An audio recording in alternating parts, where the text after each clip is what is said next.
Cumprimento os senadores e as senadoras. Cumprimento também, como já o fiz, os nossos prefeitos, vereadores do Estado de Santa Catarina que nos prestigiam nesta quinta-feira também, para fazer alguns registros aqui, senhor presidente.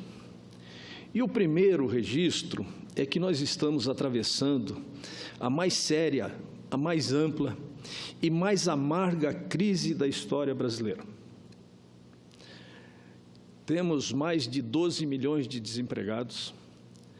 A recessão vem destruindo os orçamentos domésticos, os orçamentos públicos e os orçamentos privados. Os estados, os municípios, à beira da falência.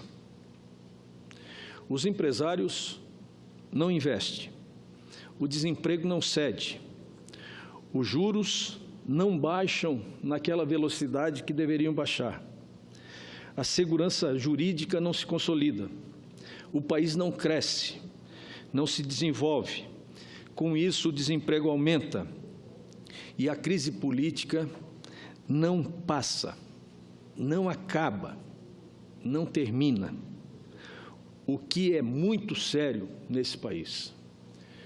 Porque, invariavelmente, penso eu, que os graves problemas que o Brasil enfrenta hoje só serão resolvidos através da política. E quando a crise política se instala, as demais crises são decorrentes dela. E, lamentavelmente, eu estou aqui entrando para o terceiro ano do meu mandato de senador representando o Estado de Santa Catarina, e durante esses 2 anos que nos antecederam, senador Regufe, o que eu pude perceber e acompanhar foi que a crise política, ao invés de ir amainando e se resolvendo, ela foi cada vez mais se agravando. Isso é extremamente preocupante, na medida que o Brasil enfrenta, como eu falei, a mais amarga crise da sua história. Essa crise, ela destrói as pessoas, sobretudo as mais pobres, que perdem o seu emprego, e perdendo o seu emprego, perde a sua dignidade, a sua honra, pois não tem mais condições e capacidade para sustentar as suas famílias.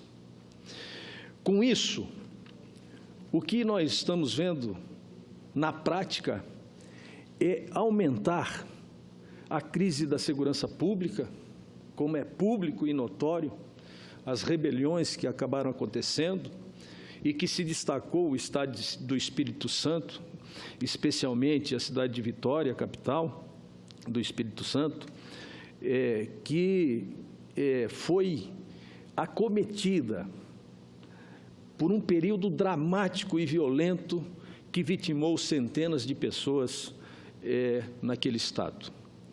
A crise na saúde é muito grave, é muito problemático e é muito triste para mim, como senador, poder ler as matérias de jornais, os noticiários na televisão, dando conta que falta remédios, que falta componentes, que falta, enfim, insumos para pessoas que têm câncer continuar o seu tratamento, muitas delas, inclusive, interrompendo o tratamento e vindo a óbito. É muito triste ver os hospitais com os corredores abarrotados de brasileiros e brasileiras esperando o atendimento. É muito triste não conseguir, por mais que a gente queira e deseja, enxergar um horizonte capaz de transformar e alterar essa triste realidade que nós estamos vivendo no presente. A situação se agrava na medida que muitos pontos precisam ser atacados e de forma breve e objetiva, porque nós temos pressa, o Brasil tem pressa, os brasileiros e as brasileiras têm pressa, e nós não estamos conseguindo ver esse horizonte que gostaríamos de enxergar. O que nós estamos vendo é que, muito embora 2017 começou com viés que parecia que ia trazer um impulso capaz de melhorar a economia, com a redução pequena, mas um indício de que poderia melhorar, com a redução dos juros, porque a inflação ela vem caindo sistematicamente, e com isso, dizem os economistas, eu não sou economista, que o juros só pode baixar se a inflação estiver sob controle e estiver baixa. Eu sempre entendi que a inflação, ela se aplicava no Brasil, aliás, ela foge do controle por vários aspectos, certamente, mas eu quero destacar um. O primeiro é a demanda reprimida dos preços públicos, que quando você tem que reajustar os preços, evidentemente que tende a aumentar a inflação. E a outra é o excesso de consumo. Quanto maior for o consumo, maior, vamos dizer assim, é a capacidade de a inflação se instalar. Ora, se nós temos 12 milhões de desempregados hoje, se nós temos mais 8 milhões de pessoas subempregadas, que não estão trabalhando na sua plenitude, isso dá 20 milhões de brasileiros e de brasileiras. Se nós multiplicarmos 20 milhões de brasileiros e brasileiras por 4, que é o número médio da família brasileira, nós vamos chegar a 80 milhões de brasileiros, quase 50% da população brasileira que hoje vive em dificuldade nesse país. Por isso é que nós temos que ter pressa. Por isso é que nós temos que ter atitude para enxergar essa triste realidade e avançar num pacto nacional capaz de escrever uma nova página na história do Brasil. Isso é que eu estou a imaginar, a pressionar, a exigir, a pedir que as nossas autoridades, que o presidente Michel Temer se debruce sobre isso, que peça mais agilidade para que a gente possa sair o mais rapidamente possível dessa crise, não de forma tão lenta, com esses pequenos indícios que acabaram nos dando um alento, um entusiasmo, mas efetivamente me parece muito pouco ainda para o momento. Essa é que é a grande realidade. Senador Regufe, outro aspecto que eu queria destacar é um projeto de lei, como eu sei, de tantos projetos de lei que Vossa Excelência também apresentou nessa casa, e que muitas vezes ficam dormindo nas comissões, porque o próprio Senado, as maiores lideranças do Senado, não têm interesse de colocar em discussão, porque não é interesse do momento para o Senado Federal, mas com certeza seria de interesse especial para a sociedade brasileira. Dentre os quais eu quero destacar um projeto de lei, ou melhor, uma PEC, uma proposta de emenda constitucional de minha autoria, que evidentemente fui o primeiro signatário, com o apoio de Vossa Excelência e de mais quase 50 senadores, que trata da PEC que determina o teto salarial do funcionalismo das estatais, tal quanto o teto dos demais servidores públicos do Brasil. Na verdade, apresentei a proposta de emenda constitucional de número 58/2016, porque os salários pagos a empregados e a ocupantes de cargos nas empresas públicas, sociedades de economia mista e suas subsidiárias, devem ficar sujeitas também aos limites impostos às remunerações dos servidores públicos. Portanto, eu considero inaceitável que as estatais, muitas vezes detentoras de monopólio e abastecidas por verbas eminentemente públicas, tem uma política salarial desatrelada das normas que regulamentam a remuneração dos servidores da administração pública brasileira. A Constituição Federal estabelece como teto para o salário dos servidores públicos federais a remuneração mensal dos ministros do Supremo Tribunal Federal. Nos estados, o salário do governador e nos municípios, o salário do prefeito.